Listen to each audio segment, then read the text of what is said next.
Olá, pessoal, tudo bem? Sejam bem-vindos a mais um programa falando de Vale Tudo aqui no canal Reality Novelas. Para quem não me conhece, eu sou Tamara Milman e hoje, quinta-feira, dia 16 de outubro, eu tô passando por aqui para a gente fazer aquela nossa já tradicional resenha sobre o que aconteceu no capítulo do dia anterior na novela Vale Tudo, né?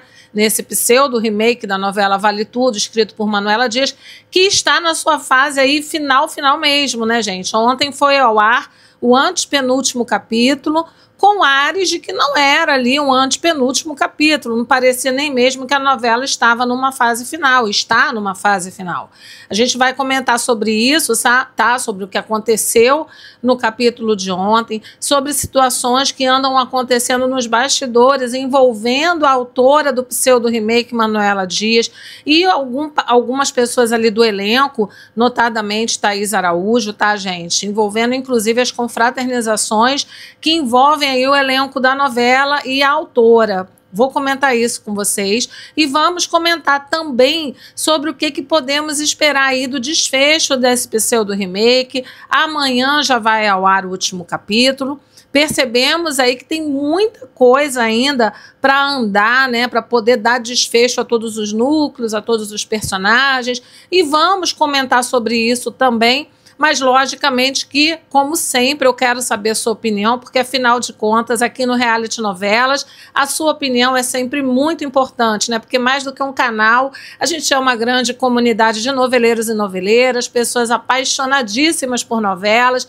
Então, eu te convido aqui a se inscrever no canal, ativar as notificações, porque a todo momento eu tô por aqui pelo canal te trazendo novidades sobre tudo que rola na telinha da TV e também nos bastidores, tá? Lembrando que esse vídeo tá indo ao ar gravado, mas quem pega no modo estreia do YouTube Studio consegue conversar comigo e com toda a nossa comunidade aqui ao vivo, tá? Então o chat tá ao vivo no modo estreia, tá? Se você não conseguir pegar o modo estreia, acesse depois o vídeo, assista com calma, mas não deixe de registrar o seu comentário e, logicamente, de deixar aquele mega engajamento que é o seu like. Se tiver hype, deixa seu hype também, tá certo? Eu conto demais com o seu apoio, a sua ajuda nessa questão aí, principalmente do like, que vocês aqui são super demais no canal, dão sempre o like de vocês. Eu agradeço demais por tudo a todos os inscritos, tá, gente? Quero destacar aí que o clube de membros já está ativo. Para quem ainda não tinha ouvido falar, a gente reativou o clube de membros com 2 níveis, antenados e televisivos, e o capítulo que vai ao ar amanhã, né, o capítulo final de Vale Tudo, que vai ao ar amanhã na Rede Globo, a gente vai fazer uma live com os membros, inclusive já está programada essa live com os membros, tanto antenados como televisivos, tá? Então, depois, quem já for assinante aqui do canal, Maria Cláudia Toledo, Carla Kise, Nandico, deem uma olhada se já chegou alguma notificação para vocês, se já consta aí para vocês naquela parte de apoio, né, dos membros, se já tem ali designada a live programada para os inscritos. Se você ainda não está inscrito aqui no canal e quer apoiar o canal, quer interagir de uma forma mais intimista com a gente, então inscreva-se, porque vale a pena, assine o canal, né, se torne membro, porque além de apoiar o nosso trabalho, você também vai ter oportunidade de interagir ainda mais comigo e com os inscritos aí que são super mega apaixonados por novela. Se você puder, se torne membro, tá? E acompanha com a gente amanhã o capítulo final de Vale Tudo. Lembrando que, eu não esqueço de vocês não, quem por algum motivo não pode ser membro ainda, tal, do canal, mas eu tô programando aí uma live coletiva com as pessoas que são membros do canal e as que não são, que a gente deve fazer nesse próximo fim de semana, tá? Muita gente quer no sábado, mas sábado geralmente é a reapresentação do capítulo final, né? Então, de repente, a gente marque para domingo, mas eu quero também saber a opinião de vocês aí para essa live coletiva, onde eu vou querer saber as impressões de vocês sobre o capítulo final de Vale Tudo. Qual é o dia que vocês acham melhor, né? E também horário. Vamos dando dicas aí, a gente faz um apanhado e chega a um consenso, tá, gente?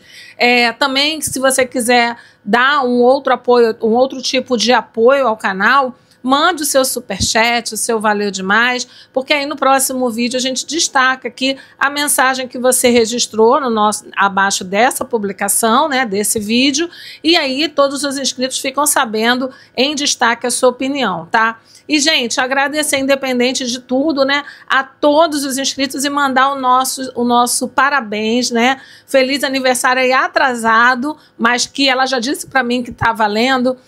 Parabéns, muitas felicidades, saúde para a nossa inscrita Maria Alice, que está sempre aqui com a gente, sempre participando, comentando muito, dando likes, hypes, enfim, a todos vocês aqui do canal, porque vocês são realmente mega engajados e vocês sabem que moram no meu coração e gratidão é tudo, né, pessoal? Bom, e beijo também aí a todos os inscritos, Carla Regina, Carla Kise, Maria Cláudia Toledo, Nandico, Alexandre Kitsune, que já disse que vai me abandonar. Não pode, Alexandre, falou que só vai passar por aqui para dar uns likes de vez em quando.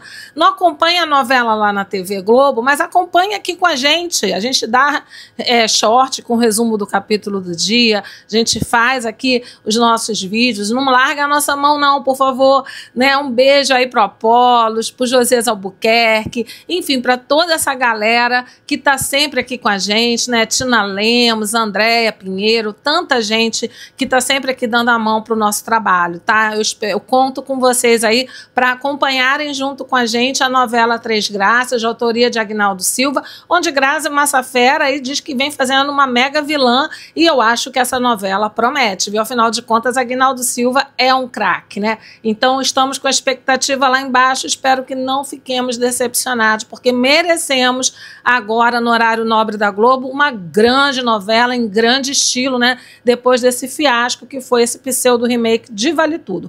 Conto com a companhia de vocês, não larguem minha mão não, pessoal. Bom, vamos lá. Já dados nossos recadinhos, nossos agradecimentos a todos os inscritos indistintamente, beijo. Vamos falar sobre Vale Tudo aí, sobre o capítulo de ontem e sobre o que a gente pode esperar nesses últimos capítulos, né? Hoje vai ao ar aí o penúltimo capítulo da trama, que eu acho que está bem desacelerado, é aquela velha história que a gente sempre diz aqui nos nossos vídeos. Se você é novo no canal, está vendo pela primeira vez o nosso vídeo, eu vou só relembrar. Vale Tudo tem uma característica, esse pseudo remake. Ele vem numa semana, sempre tem um destaque ali para um determinado capítulo, é um capítulo que vai bombar, é um capítulo que é super anunciado, a audiência aumenta, todo mundo fica na expectativa, mas aí o restante, os outros dias da semana, são aqueles dias que fica ali capítulos bem mornos, tá? Bem xoxinhos. E é o que vem acontecendo nessa reta final, essa semana final de Vale Tudo, que a gente viu até agora, tá? Foi o quê? Foi encheção de linguiça. Na verdade, muita gente já tinha comentado que era para a novela ter acabado há muito tempo. Já desde a semana passada, a Manuela Dias, que é a autora do pseudo remake, tá aí rendendo as narrativas justamente para poder chegar até sexta-feira, dia 17, que é amanhã, né, que irá ao ar o último capítulo da trama. Tá bem xoxo, tá bem devagar, situações que já deveriam ter sido mais elucidadas não são devidamente elucidadas. A investigação do crime que vitimou a Odete Roitman, se é que a vilã de fato morreu, né, parece ali algo arcaico, algo que não está digno de uma visão de um remake, né? A Globo não propôs um remake, o remake não é para repaginar, para atualizar, para botar mais de acordo com a atual realidade. A polícia está muito longe de investigar atualmente como o delegado da trama tem conduzido a investigação. Parece que a gente está ali falando de uma investigação lá em 1988, que não se contava com tantos mecanismos, né, tecnológicos, né, com tanta tecnologia de ponta, até dentro do Brasil mesmo, porque uma coisa é CSI, que é fora do Brasil, e a gente sabe que já há muitos e muitos anos a polícia norte-americana está bem à frente do Brasil em termos de tecnologia. Mas o Brasil, nos últimos anos, deu um grande avanço, tá? Hoje tem muitas tecnologias ao dispor da polícia na investigação pré-processual, né? Antes de se formar o processo criminal, na fase de inquérito. Então, era possível, sim, a autora pelo menos se dá o trabalho de pesquisar um pouco mais para poder escrever sobre uma boa investigação policial feita nos moldes atuais, tá? Com as tecnologias atuais, para evitar essas incoerências, essas incongruências que vêm sendo apresentadas na investigação da morte de Odete Roitman. Tá, cada hora fica uma salada mista, fica uma coisa incompreensível, como foi ao longo de todo esse remake, várias e várias passagens e cenas envolvendo personagens de vários núcleos, tá?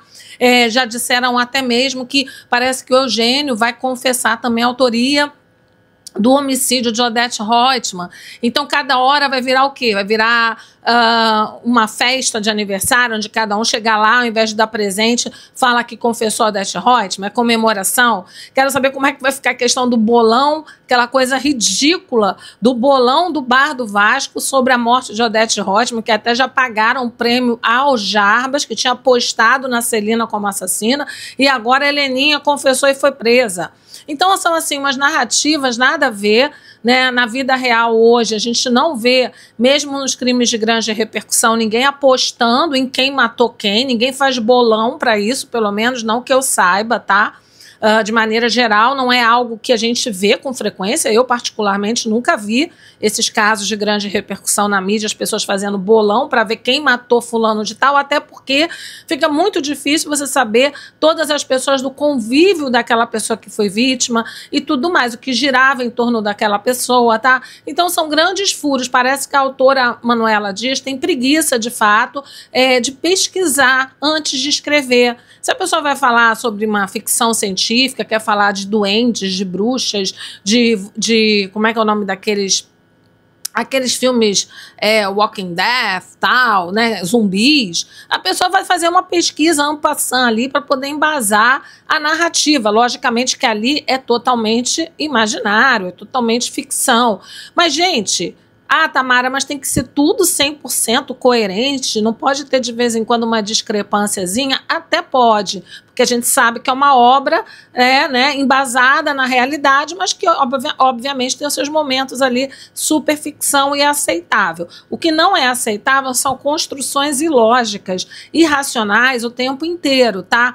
Por exemplo, a imprensa especializada, e por isso que às vezes a gente coloca em xeque algumas reportagens, a imprensa especializada chegou a querer justificar que a Maria de Fátima praticamente não tinha barriga porque a gravidez dela era 2 meses anteriores à da Solange. A Solange teria ficado grávida primeiro, a Maria de Fátima teria ficado grávida 2 meses depois, e que por isso a Maria de Fátima não tinha barriga. No capítulo de ontem, no final do capítulo de ontem, no meio a gente viu a Solange lá com uma barriga imensa já, né? Porque passaram-se meses após o transplante do Afonso que ficou imediatamente curado após ter sido ali recebido o transplante de medula do irmão Leonardo, né? Então, ficou imediatamente curado. Meses depois, já estava Solange ali sambando, com barrigão e tal. E aí ela entrou em trabalho de parto. Logo depois veio uma outra cena já mostrando Maria de Fátima também entrando em trabalho de parto. Ora, se na imprensa especializada foi divulgado que o motivo da barriga da Maria de Fátima ser menor que a da Solange era por conta dos 2 meses de diferença de gravidez, que eu acho que não era isso tudo, sinceramente, depois vocês comentem aqui, eu acho que não chegou a isso tudo, então fica estranho, fica meio sem nexo, entende? A mesma coisa fica sem nexo falar da narrativa da leucemia do Humberto Carrão lá, né, do Afonso, interpretado pelo Humberto Carrão. O Afonso, que era um entra e sai no quarto dele, ora entrava umas pessoas com máscara, ora entrava pessoas sem máscara, ora ele estava em eventos, como o enterro da mãe Odete Roitman, o casamento da Odete Roitman, o jantar de noivado da Odete Roitman, casamento da Odete, vírgula, porque foi um contrato de união estável, né? Então, gente, assim, uma loucura. Né? Quer narrar, quer falar sobre alguma coisa, primeiro se inteira como funciona, para fazer uma narrativa que tenha um mínimo de congruência, um mínimo de conexão com os fatos da vida real, para trazer veracidade para a cena, tá? Então, eu critico principalmente essa investigação policial que foi mostrada, que está muito abaixo do padrão atual das polícias, principalmente das capitais, tá? Que tem mais estrutura, e também o fato da ausência dos advogados em atos tão importantes como foram os atos envolvendo confissões sobre homicídio, tanto de Celina quanto de Heleninha, tá? Até teve uma cena lá que a própria direção da novela teve que ajustar após protestos da OAB, onde o delegado faz a advertência que para esse ato da confissão da Heleninha teria que haver ali a presença de um advogado. Então, gente, por aí vocês veem as totais incongruências dessa trama, que me parece que a autora Manuela Dias quer enxertar na trama certas narrativas, mas não quer se dar o trabalho de pesquisar, ou então de pegar ali os seus coautores e falar para pesquisar antes de escrever sobre, né? Porque fica realmente incoerente, tá? A novela também, ontem, me deu a impressão que, eu vou fazer aqui de novo uma analogia que eu já fiz em um vídeo anterior, e vou fazer novamente porque nunca é demais, tem gente que está chegando agora, né? A narrativa de uma novela, ela precisa ser fluida, ter fluidez, né? A história precisa ser contada de uma forma que fique muito óbvio para o telespectador, de todas as faixas etárias, de todos os níveis sociais, né? Enfim, é preciso que fique claro tudo o que está acontecendo, que a narrativa seja muito clara, porque a novela atinge todos os públicos, certo? O que aconteceu?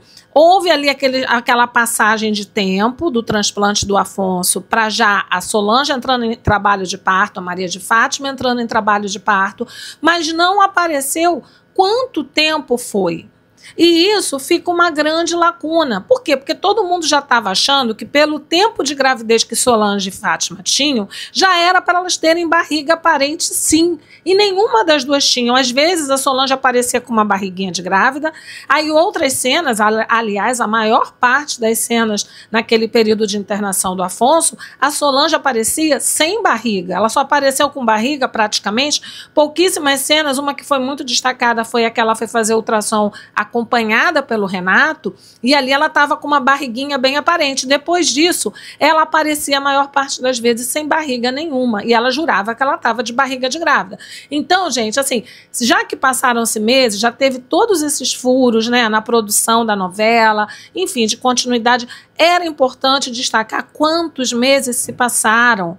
6 meses? 4 meses, quantos meses se passaram para ela já entrar em trabalho de parto? Talvez, né, seja muito providencial por parte da autora Manuela Dias não dizer quantos meses se passaram, afinal de contas, estava tudo uma salada mista, como a gente já disse aqui, né? Uma salada mista. E aí, só para fazer aquela analogia que eu falei, que eu já fiz antes em outros vídeos, em um outro vídeo, se eu não estou enganada, é que a narrativa de uma novela, ela acaba sendo, ali a gente pode comparar com o desfile de uma escola de samba. Para quem gosta vai entender o que eu estou falando. Quem não gosta vai pegar aí no ar, mas vai entender também.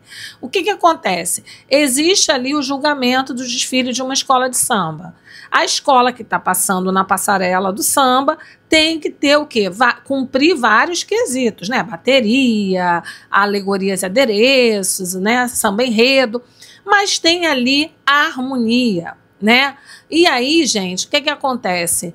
Se uma escola corre demais na passarela, seja porque ela está gigantesca, seja porque quebrou algum carro alegórico e tal, se ela corre demais, se ela se atrasa e corre demais no final, ou em determinada parte do desfile, o que vai quebrar ali? Vai quebrar a harmonia da escola, né? O conjunto da escola. Então, o que vai acontecer? Vai ser despontuada e o que deveria, porque ali, né, a passagem de uma escola de samba na Avenida do Samba nada mais é do que contar uma historinha sobre algo que a escola se inspirou.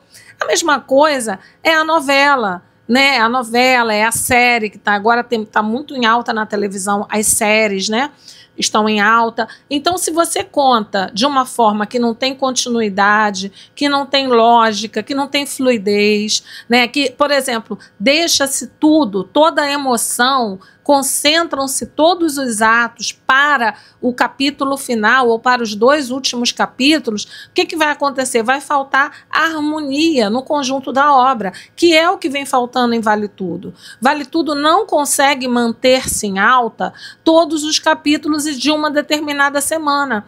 A cada semana ela escolhe um dia para botar um mega capítulo, bombando e tal, despertar o interesse do telespectador, e os outros dias da semana ficam em baixa. Essa semana, eu não duvido nada que o ponto alto da semana vai ser, de fato, o capítulo final, onde a autora Manuela Dias vai querer jogar, despejar tudo, todas as narrativas de todos os núcleos de uma vez só para o telespectador, que a gente sabe que vão ter várias uniões aí celebradas, né, que vai ter aí muita gente oficializando relação, que eu pensei até que Laís e Cecília já fossem casadas, mas vão oficializar sua relação agora ao final. André e Aldeide também vão finalizar com uma oficialização na sua união, né. Teremos aí, segundo foi relatado, o casamento de Ivan e Raquel, eles que já se mudaram para casa nova, a mansão que a Raquel comprou ao lado do Ivan, e que financiaram, os dois financiaram juntos a casa, tá, gente?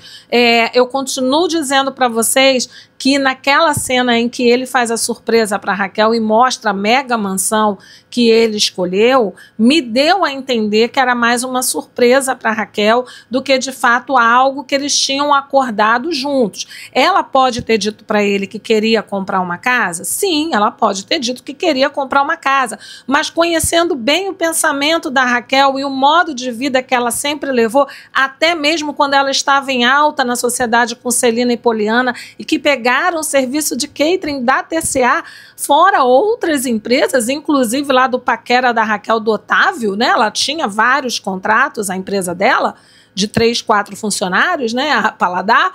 Então, já ali era para Raquel ter tido uma ascensão financeira significativa que não veio ao longo da trama. Raquel ficou um bom tempo com a Paladar, tendo vários contratos, segundo ela mesma falava. Ela mesma conversou com o Ivan quando ele retornou da Europa com a Heleninha, e ela mostrou que ela estava em grande ascensão, estava muito bem a empresa dela, fechando contratos atrás de contratos, na mídia o tempo inteiro, e não tinha condições financeiras, segundo ela, depois que passou algum tempo, de fato viver uma vida de classe média alta. Ela continuou vivendo ali na vila com Poliana, né?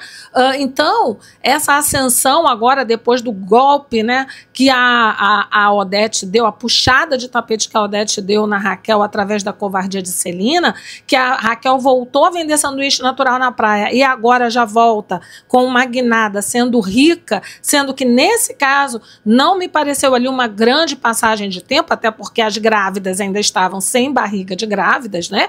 Então não pareceu ali uma grande passagem de tempo, parece meio que ao mesmo tempo tá rindo do telespectador que acompanhou toda a saga de Raquel, viu a fase que a Paladar de fato estava em alta na sociedade com Celina, pegando vários contratos, e a Raquel ainda levando uma vida ali com recursos, com parcos recursos financeiros muito limitados, tá? E de repente, do nada, depois que ela teve que reconstruir tudo do zero, ela dá a volta por cima e agora com dinheiro suficiente, comprovação de renda suficiente para financiar uma casa que deve custar ali no mínimo algo em torno de 5.800.000 reais, 6 milhões de reais, uma casa daquele tamanho, daquele porte, dentro de um condomínio que aparentemente é o que é, porque não tem nem muro, né? Então, gente, e num bairro que parece ser ali os condomínios da Barra, como eu já falei aqui em outros vídeos. Então, eu acho assim que é brincar com a cara do telespectador, é não explicar de fato a narrativa,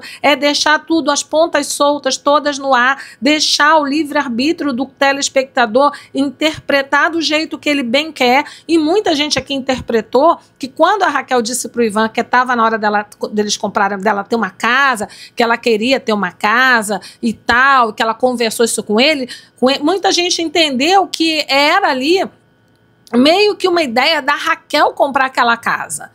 E pelo que a gente conhece da narrativa da Raquel, do discurso da Raquel, aquela casa ali seria algo inimaginável para ela. Eu vi como uma surpresa do Ivan para a Amada. Teve gente que não viu dessa forma, só porque a Raquel disse que estava na hora de comprar um imóvel, de ter uma casa deles e tal, construir uma nova vida, sei lá o quê.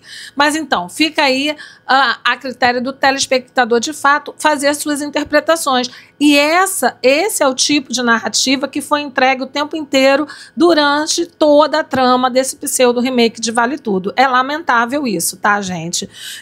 E aí também a gente fica imaginando, né, dessa não passagem de tempo clara, de não se colocar de fato ao longo pelo menos dessa última semana, já ir colocando os desfechos de vários núcleos, de vários personagens, ou de dar andamento. Não vai ter a investigação da Consuelo contra o Marco Aurélio? Pelo visto, isso vai ao ar a partir de hoje, penúltimo capítulo, para dar mais emoção, que é o que faltou de fato a esse pseudo remake, principalmente enfim, congruência nas ideias, né? Algum tipo de coerência na narrativa, mas também faltou emoção. E por que faltou emoção? Por conta da correria, por conta da falta de harmonia na forma como a história foi contada, né? Correria demais. E isso agrada o público mais jovem, talvez, o público que gosta de ver a novela através do TikTok, através das redes sociais, mas aquele público que é noveleiro raiz se incomodou profundamente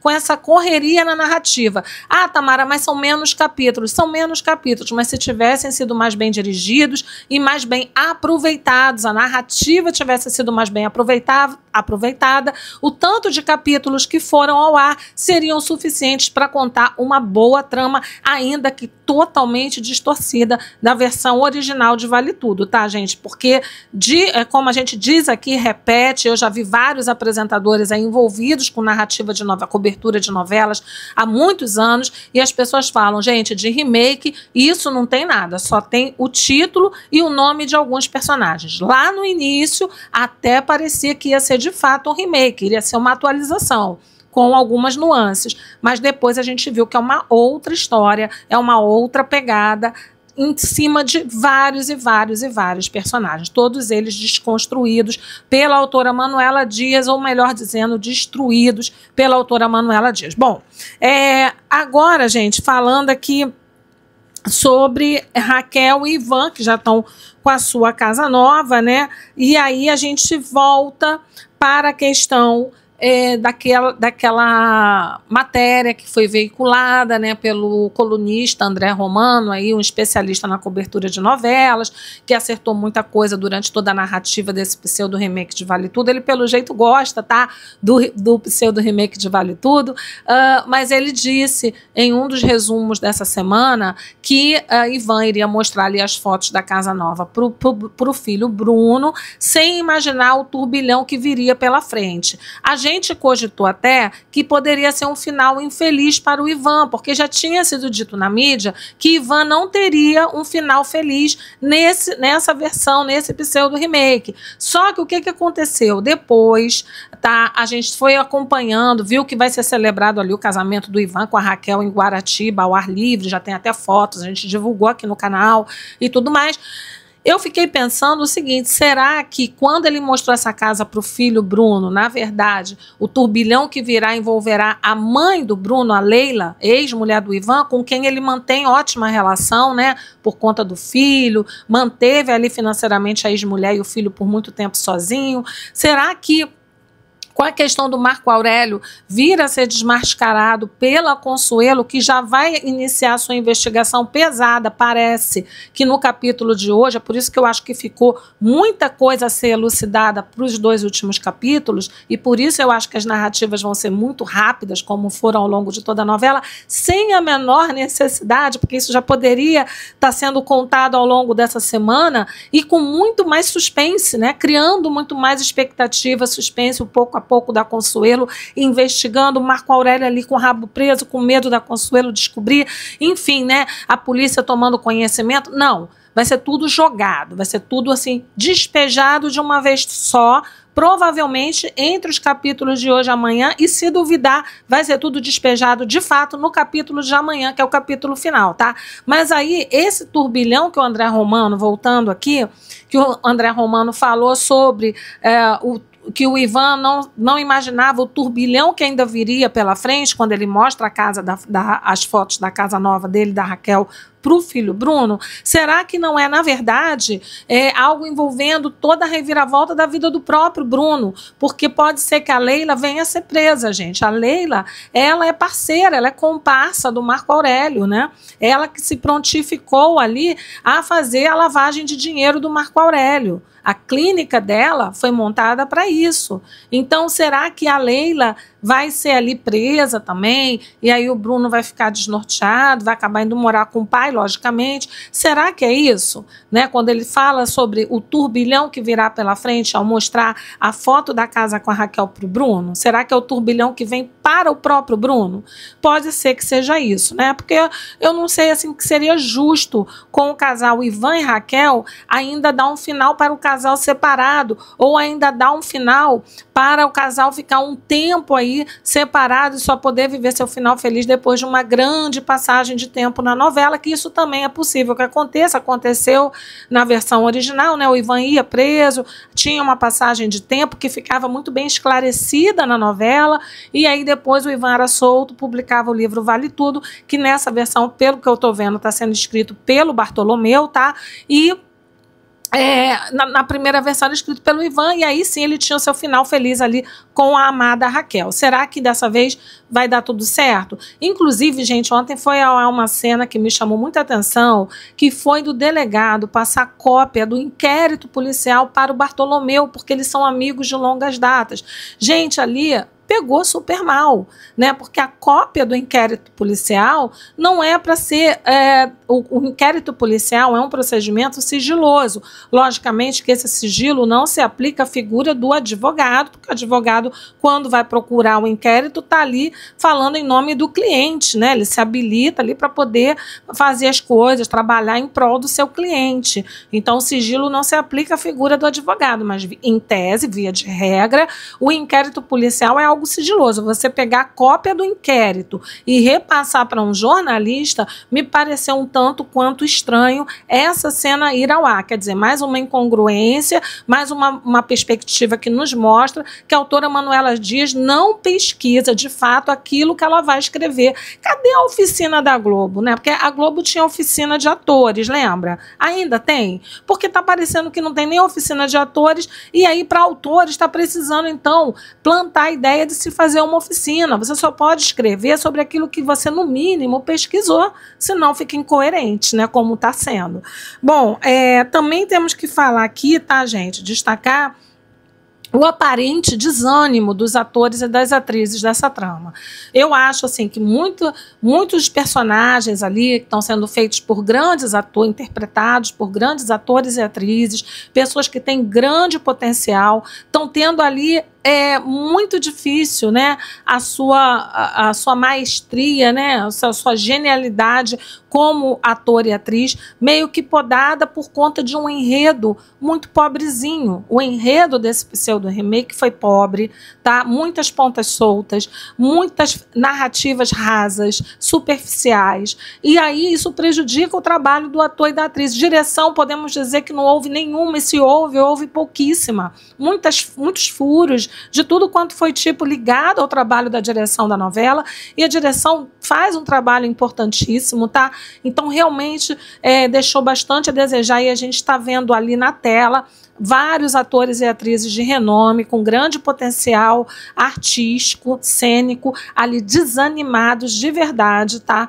Sem gás, fazendo porque tem que honrar seu contrato, tem que honrar ali a missão que lhe foi dada. Mas você não vê aquele brilho nos olhos, você não vê aquela empolgação no elenco. Muito pelo contrário, você vê o elenco tentando disfarçar um verdadeiro desânimo e desilusão praticamente generalizada, com exceção, obviamente, ali de Débora Bloch, que está feliz da vida, lucrou pra caramba em todos os sentidos, né? A própria Bela Campos, que não tinha bagagem suficiente para interpretar Maria de Fátima, mas que topou a incumbência, entregou ali dentro das suas possibilidades. Não acho que foi uma excelente entrega, mas para uma atriz tão inexperiente, podemos dizer que já nessa fase muito final da trama, a Bela Campos até tem tentado, de fato, entregar algo melhor do que ela entregou ao longo de toda a novela, né? Porque se a gente for analisar a Bela Campos ao longo de toda a novela, a interpretação foi muito abaixo do necessário para interpretar uma vilã como Maria de Fátima Scioli. Deixou bastante a desejar. Mas nesses capítulos já agora finais, ela até está ali mediana. Não digo que está boa ainda, está mediana.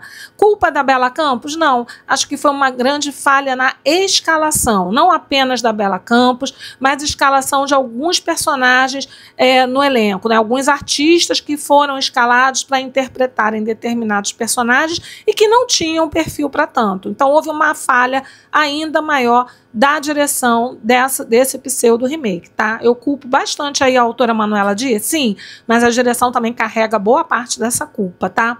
Bom, então você vê ali os atores desanimados, as atrizes também, e tá todo mundo também de bico fechado, com medo de quê? De represálias, porque a gente já percebeu que a Thaís Araújo tá queimada, não é apenas com a autora Manuela Dias, ficou um ranço ali entre as duas, tá?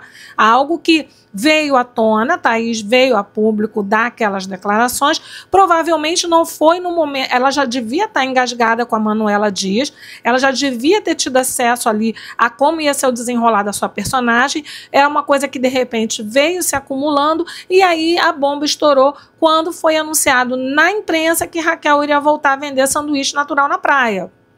E aí foi o momento que Thaís resolveu botar a boca no trombone. Mas eu acho que esse ranço, essa rixa, essa percepção da Thaís de que foi uma protagonista que ficou apagada durante boa parte da trama, vários e vários capítulos sem de fato aparecer, sem de fato ter relevância para a trama, e isso ela já devia estar engasgada, e aí ela botou a boca no trombone tempos depois, tá? Agora, uma coisa é fato, ela não foi colocada de escanteio, Thaís Araújo, apenas por Manuela Dias. Ela foi colocada de escanteio pela emissora, pela própria Globo, tá? Porque no último domingo, a Manuela Dias estava no programa do Luciano Huck, mas a Thaís Araújo não foi. O que se fala no bastidores, tá, gente? O que se falam aí nos bastidores é que a emissora está evitando que a atriz Thaís Araújo fique no mesmo ambiente, nos mesmos eventos que a autora Manuela Dias. Se foi exigência da autora Manuela Dias, que a gente sabe que ela é ali meio que mimada, né? Entre aspas, meio mimada, meio birrenta, não sei, a impressão que nos passa através de tudo que envolve essa autora, da forma como ela se comporta, da forma como ela dá as declarações dela, aparenta isso, se é ou não é, aí só quem convive com ela, né, pessoal? Mas assim, certo é que a emissora não está colocando nos mesmos eventos, principalmente os eventos envolvendo as confraternizações do elenco da novela, onde Manuela Dias está, Thaís Araújo não se faz presente, e vice-versa. Se a Thaís Araújo vai, a Manuela Dias evita ir. Só que quem está mais em evidência, obviamente, a autora desse pseudo remake, né? Porque ela foi naquele evento no Copacabana Palace, onde reuniu todo o elenco para, quando foi ao ar na segunda-feira, né, 6 de outubro, a morte de Odete Roitman. Então, naquele evento no Copacabana Palace, que todo o elenco se reuniu para ver junto com o público ali, né, todo mundo conectado na Globo, na TV aberta, vendo a morte de Odete Roitman, tá? A Thaís Araújo não foi, o elenco todo estava lá, a Thaís Araújo não se fez presente. Da mesma forma, no Caldeirão do Huck, a Thaís Araújo, como protagonista dessa novela, e de fato ela é uma protagonista que deixou de ser, passou a ser figurante de luxo, mas via de regra, desde o início, ela era e seria e deveria ser a protagonista, né? Porque ela representa ali a luta do bem contra o mal, né? A pessoa que é honesta, que vence pela honestidade. Inclusive, ela fez esse discurso ontem para a filha Maria de Fátima, que valia a pena trabalhar, valia a pena lutar. Então, assim, ela foi deixada totalmente de lado, tá? E só deram cartaz à autora Manuela Dias. Então, Thaís Araújo, colocada aí na geladeira, deixada de lado por Manuela Dias dentro da trama e pela emissora Globo durante todo o final da novela, nessa parte de confraternização e fechamento do trabalho. Que se será do futuro de Thaís Araújo na emissora? Não sabemos, né? Mas torcemos para que ela se dê bem, porque é uma grande atriz e merecia ter tido mais destaque nesse pseudo remake. Bom, gente, por hoje é só. Essas são as nossas informações aí e nossas análises, né, sobre o que rolou, sobre o que vem rolando, tanto na telinha da TV aí nesse pseudo remake, como nos bastidores.